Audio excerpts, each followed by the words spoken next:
অনেকদিন পর একটা ডেলি ব্লগ বানালাম। অনেকদিন হয় আপনাদের সাথে ডেলি কোনো ব্লগ শেয়ার করা হয় না। সো আজকের দিনটা আপনাদের সাথে সম্পূর্ণভাবে কি করলাম না করলাম সেটাই শেয়ার করব।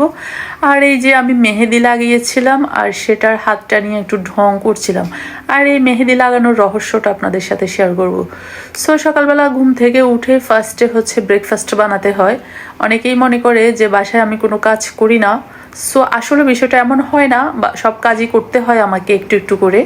তো এই যে আমি হচ্ছে ডিম দিয়ে চিতই পিঠা বানাচ্ছিলাম। যেহেতু শীতকাল ছিল তাই হচ্ছে যে চিতই পিঠা খেতে ভালোই লাগছিল। আমি কিন্তু গত বছরও খেতে পারিনি, তো এই বছর কিন্তু আমি অনেকগুলা খাইছি। সো এই তো আমি কিন্তু এই পিঠাটা খেতে বেশ পছন্দ করি। সো এই তো বানিয়ে ফেললাম আর এখন এই তো খেয়ে ফেলবো। খাওয়া দাওয়া শেষ করে সকালবেলা হচ্ছে যে কাজ হচ্ছে, আমার রুমটা গুছাতে হয়, বাসার সব রুম গুছাতে হয়, ঘর ঝাড়ু দিতে হয়, এইগুলোই হচ্ছে মেনলি কাজ।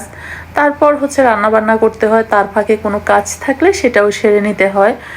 তো এই তো মেহেদি বাটাবাটি শুরু করলাম আমি শিলপাটায়। আপনারা কি ভাবেন আমি কি বাটতে পারি না?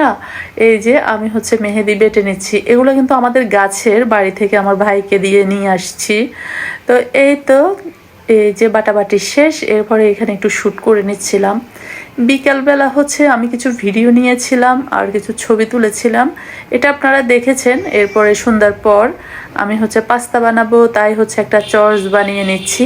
আর এই চসটা কি দিয়ে বানালাম সেটা যদি জানতে চান অবশ্যই কমেন্ট বক্সে জানাবেন, আমি তৈরি করা দেখিয়ে দেব।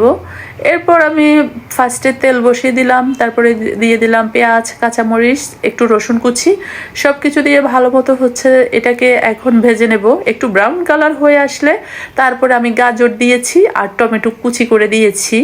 এরপরে ভালো মতো ভেজে নিচ্ছি আর ভাজাভাজি শেষে এখন আমি পাস্তাটা দিয়ে দিচ্ছি। আমি কিন্তু আগে খুব একটা পাস্তা খেতে পছন্দ করতাম না, তবে এখন আমার খুব ভালো লাগে পাস্তা খেতে, কারণ ওই যে একটা চস দিয়ে বানিয়ে আমি সেটা দিলে একটু ভালো লাগে খেতে। এরপরে এই তো ভালো মতো এখানে নেড়ে চেড়ে নিচ্ছি, মিশিয়ে নিচ্ছি। তারপর হচ্ছে আমি চসটা দিয়ে দেব, মতো নেড়ে চেড়ে মিশিয়ে নিতে হবে। তারপর হচ্ছে এই তো আমার বানানো চসটা দিয়ে দিচ্ছি। আর এই চসটা দেওয়ার 2-1 মিনিট পরে নামিয়ে নিতে হবে, বেশিক্ষণ রাখলে কিন্তু খেতে ভালো লাগবে না। সো এই তো 2-1 মিনিট হচ্ছে একটু নেড়ে চেড়ে নিচ্ছি, মিশিয়ে নিচ্ছি আর কি।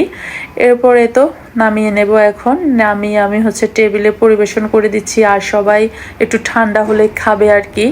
তো এই তো আমি ফাঁকা চালিয়ে দিয়েছি, একটু ঠান্ডা হোক তারপর সবাই খাবে। আর এইদিকে আমি বসে বসে কার সাথে যেন বক বক করছিলাম, এখন আমার মনে নাই। আর আমি মেহেদি লাগাচ্ছিলাম। এই তো আমি মেহেদি লাগিয়ে নিলাম। এখানে একটু লাইটের আলো কম, তাই হচ্ছে যে এমন আসছে মেহেদি। লাইটের আলো কম থাকার কারণে কালারটা একটু কালো আসছে, আসলে এমন না। তো এই তো মেহেদি লাগানো শেষ, এখন হচ্ছে আমি আপনাদেরকে ফাইনাল লুকটাও দেখিয়ে দিচ্ছি। এই তো ভিডিওটা আজ এ পর্যন্ত। আল্লাহ হাফেজ।